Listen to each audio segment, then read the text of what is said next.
Hello guys and welcome to the first urban news episode of 2026. Yay!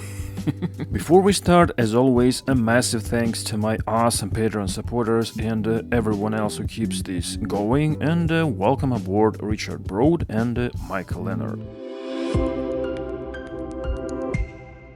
A new tram line number 5 has been launched in the French city of Montpellier, connecting the northern and western parts of the city. It is 17.5 kilometers long and has 27 stations running from the Ovalie district in the south to the Paul Valéry University in the north. The line uses new carved trams decorated with a science and botany theme, as it serves several green areas and research institutions. In total, the city received 77 such wagons, 22 which are intended for use on Line 5. Construction began in 2019 and cost 440 million euros.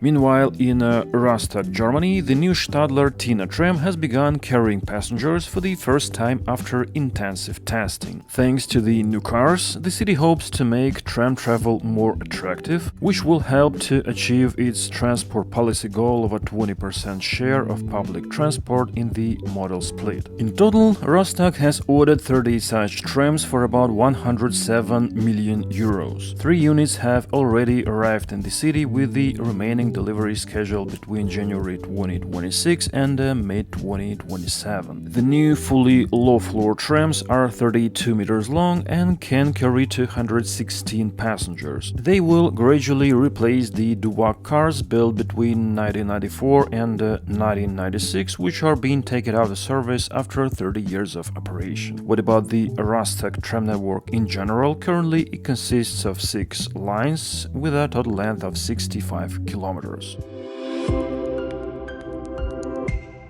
And another piece of German news came from Stuttgart, where the installation of rails began on the construction site of the new central station. After the installation, they are welded at the site, and then the rails are polished by a special rail grinding machine, which makes their surface perfectly smooth. Overall, the Stuttgart 21 project, which has been under construction since 2010, is probably one of Germany's largest infrastructure projects, and at the same time one of the most controversial. It involves a complete overhaul of the city's railway network, with the construction of almost 30 kilometers of tunnels and a completely new underground central station. However, it has been marked by public protests, budget increases and delays in completion. The project is currently estimated to cost 11.3 billion euros, and the completion date has recently been postponed once again from December 2026 to sometime in 2027. Meanwhile, in Warsaw, trams have made a comeback on Rakowicka Street after almost 60 years of absence. The previous line operated there until 1967, when it was closed due to road network development. As part of the new project, about 2.4 kilometers of tracks were built and reconstructed, and 5 new stops were created. The great attention was also paid to landscaping, as about 1.2 kilometers of green tracks were laid and 46 new trees and about 8,000 bushes were planted. The new line not only provides convenient access from Wilanów and Lower Mokotów, but also an alternative route to the city center and the central station. And it also increases flexibility of the tram network in case of repairs, accidents, closures, or other traffic disruptions. The project is co-financed by the European Union, and its total cost, including the purchase of new trams, is about 487 million euros.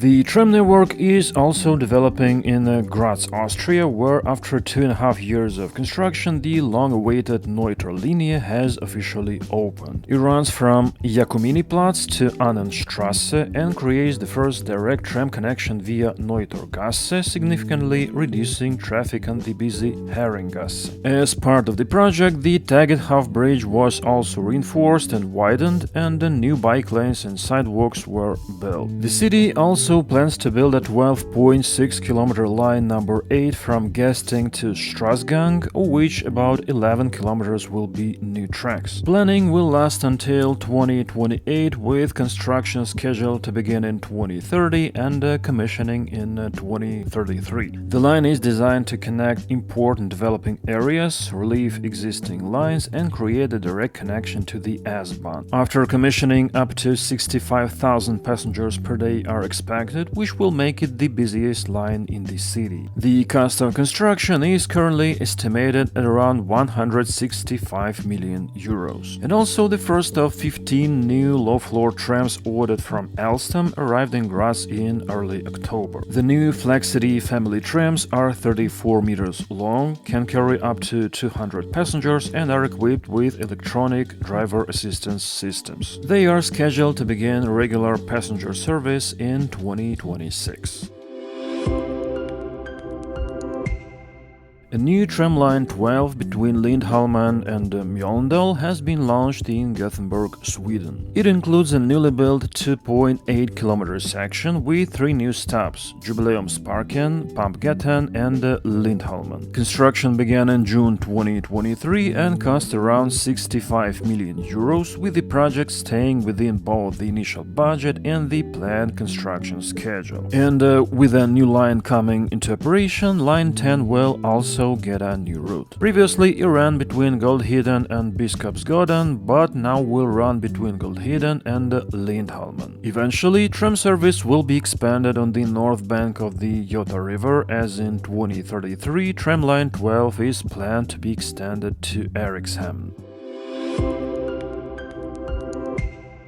Meanwhile, Ukrainian city of Ivano-Frankivsk received 4 new trolleybuses from Lviv-based manufacturer Electron. In total, the city purchased 9 units valued at 3.6 million euros, which were financed by a loan from the European Investment Bank and a grant from the European Union. The new trolleybuses are equipped with batteries that provide them with a range of up to 50 kilometers without connecting to the contact network. New vehicles are planned to start operation in February this year. In general, the trolleybus network in Ivano-Frankivsk has been operating since 1983 and currently consists of 8 lines with a total length of 137 kilometers. Notably, the city has 15 Greifenstief trolleybuses, which it purchased from Salzburg, Austria, and from which it adopted the livery for its public transport.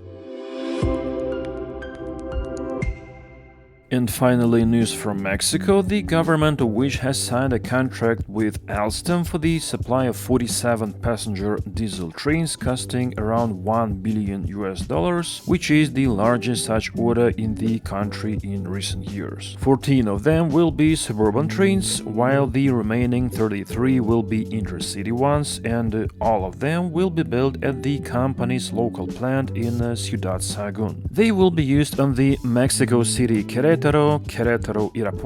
and Saltillo-Nuevo Laredo lines. Commuter trains will carry 700 passengers, while the intercity ones will have 265 seats, as well as facilities for passengers, including power outlets and USB ports for charging near each seat. The contract also includes the construction of 2 depots and maintenance for 5 years. The tender was also participated by CAF and CRRC, but CAF's bid was about 20% more expensive, while CRC's proposal was considered non-compliant with the tender requirements.